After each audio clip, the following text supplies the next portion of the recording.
Ballı men sizlarga bir hikoya deb turay ya. Bunun şu Bayavarus'tan kiyimi ağaçma Avstriyamdakini. Esim kep qoldi.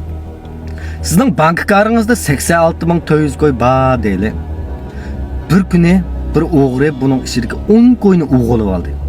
G'azab botchingiz keldi, g'azab terikdingiz, shunda xap oldingiz. Lekin bu 10 koy ham yo'qolib ketdi deb siz eshib qolgan 86.390 koyni chiqib tashib o'tamsiz. Yo'q, tashib etmaysiz.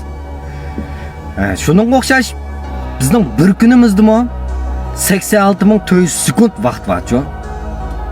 10 sekundlik xavfchilikni deb siz butun kuningizni xavfchilikda o'tib nobud qilib o'tamsiz.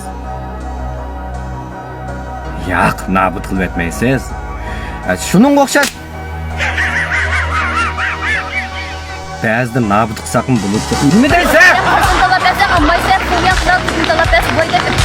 Çünkü yanaşkan tutaşıyor. Sonra öyle tutamsan. Vay, hakkım bu yan bu. Sen satsan o.